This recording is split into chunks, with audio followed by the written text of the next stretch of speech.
सात आसमान पर बना एक मुकद्दस घर। इस वक्त जब आप ये वीडियो देख रहे हैं 70,000 फरिश्ते उस घर के गिर्द मुसलसल तवाफ कर रहे हैं। ये घर किसने बनाया है और मिराज की रात नबी सल्लल्लाहु अलैहि वसल्लम ने वहां क्या देखा था? हम इस वीडियो में बैतुल मामूर के मुताल्लिक तमाम हक़ाइक़ को जानेंगे। जब हज़रत आदम अलैहिस्सलाम इस ज़मीन पर तशरीफ़ लाए तो अल्लाह के हुजूर में ये सवाल किया कि ए पाक परवरदिगार, यहाँ न तो मैं फ़रिश्तों की तस्बीह और तकबीर सुन सकता हूँ और ना ही कोई ऐसी जगह देखता हूँ जहाँ मैं तेरी इबादत करूँ।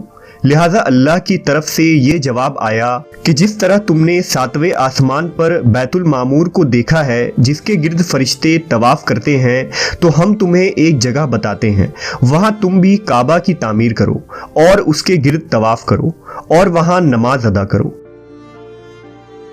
हज़रत जिब्रील अलैहिस्सलाम ने हज़रत आदम को वो जगह दिखाई और वहां अपने पर मारकर 7 ज़मीनों की बुनियाद डाल दी, फिर चारों तरफ से दीवारें बुलंद कर दी। इस खाना खुदा की तामीर नौ हज़रत नूह अलैहिस्सलाम ने की और फिर हज़रत इब्राहीम अलैहिस्सलाम ने इसकी तामीर को मुकम्मल किया, जिसे आज हम खाना काबा कहते हैं।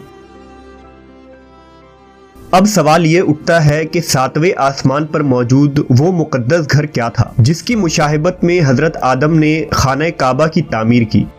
दरअसल बैतुल मामूर के माने आबाद घर हैं। ये दरअसल फरिश्तों का काबा है जो सातवें आसमान पर काबतुल्लाह के ऐन ऊपर है।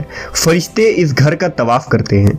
बैतुल मामूर ज़मीन और आसमान की पैदाइश से 50,000 साल पहले तख्लीक किया गया।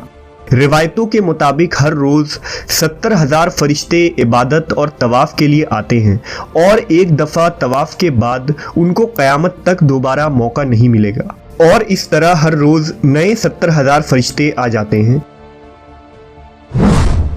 हदीस में है कि जब नबी सल्लल्लाहु अलैहि वसल्लम मेराज की रात आसमानों के सफ़र पर गए तो आपका गुज़र बैतुल मामूर के पास से हुआ। आपने देखा कि हज़रत इब्राहीम अलैहिस्सलाम बैतुल मामूर पर टेक लगाए बैठे हैं। रिवायत यूँ है कि नबी सल्लल्लाहु अलैहि वसल्लम ने फरमाया, फिर मुझे सातवें आसमान पर चढ़ाया गया। वहाँ एक अधेड़ उम्र के बुज़ुर्ग बैतुल मामूर के दरवाज़े के करीब एक कुर्सी पर टेक लगाए तशरीफ़ फरमा थे। उनकी शक्ल नबी सल्लल्लाहु अलैहि वसल्लम के मुशाबह थी। आप सल्लल्लाहु अलैहि वसल्लम ने दरियाफ़्त किया, ये कौन है? हज़रत जिब्रील ने अर्ज़ किया, ये आपके बाप हज़रत इब्राहीम हैं। इब्ने अबी हातिम की रिवायत के मुताबिक रसूलुल्लाह सल्लल्लाहु अलैहि वसल्लम ने फरमाया कि आसमान में एक घर है जिसे मामूर कहते हैं जो काबा के सिमत में है। चौथे आसमान में एक नहर है जिसका नाम नहर हैवान है। हज़रत जिब्रील हर रोज़ उसमें गोता लगाते हैं और निकल कर बदन झाड़ते हैं जिससे 70,000 कतरे झड़ते हैं। एक एक कतरे से अल्लाह ताला एक एक फरिश्ता पैदा करता है जिन्हें हुक्म होता है कि वो बैतुल मामूर में जाएं और नमाज अदा करें।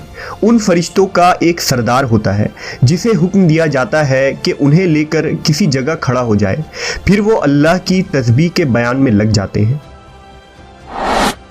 हज़रत इमाम अली अलैहिस्सलाम से एक शख्स ने पूछा कि बैतुल मामूर क्या है? आपने फरमाया, वो आसमान में है, उसे सिराह कहा जाता है। ये काबा के ठीक ऊपर है। जिस तरह ज़मीन का काबा हुर्मत की जगह है, उसी तरह वो आसमान का काबा है। हर रोज़ उसमें 70,000 फरिश्ते नमाज अदा करते हैं, लेकिन जो आज गए हैं उनकी बारी क़यामत तक दोबारा नहीं आएगी, क्योंकि फरिश्तों की तादाद ही इस कदर है। रिवायतों के मुताबिक मेराज की रात बैतुल मुक़द्दस में तमाम अंबिया इकराम और मुरसलीन ने नमाज पढ़ी और बैतुल मामूर में तमाम अंबिया और पिछली उम्मतों के ईमान वालों ने नबी सल्लल्लाहु अलैहि वसल्लम के इमामत में नमाज अदा की। जब नबी सल्लल्लाहु अलैहि वसल्लम बैतुल मामूर के करीब गए तो वहाँ कुछ फरिश्तों को देखा। कुछ रुकू में थे, कुछ क़याम में थे, कुछ सजदे में गिरे थे। आप सल्लल्लाहु अलैहि वसल्लम ने हज़रत जिब्रील से दरियाफ़्त किया कि ये क्या कर रहे हैं। हज़रत जिब्रील ने बताया कि ये नमाज अदा कर रहे हैं और जो फरिश्ता जिस अंदाज में है वो क़यामत तक ऐसे ही रहेगा। آپ کو یہ عبادت اتنی زیادہ پسند آ گئی کہ آپ نے اللہ سے اپنی امت کے لیے نمازوں کا تحفہ مانگ لیا، لہٰذا اللہ نے اہل ایمان پر رحم کیا اور ایسی نماز عطا کی جس میں تمام عبادتوں کا مجموعہ تھا، یعنی ہم ایک ہی نماز میں رکوع، قیام اور سجدہ کرتے ہیں۔ سورہ طور میں اللہ تبارک و تعالیٰ نے اس مقدس گھر کا ذکر کچھ یوں کیا ہے: قسم ہے طور کی اور اس کتاب کی جو لکھی گئی ہے کشادہ ورقوں میں، اور بیت المعمور یعنی اس آباد گھر کی قسم ہے، اور اونچی چھت کی اور جوش مارتے ہوئے سمندر کی، بے شک آپ کے رب کا عذاب واقع ہو کر رہے گا۔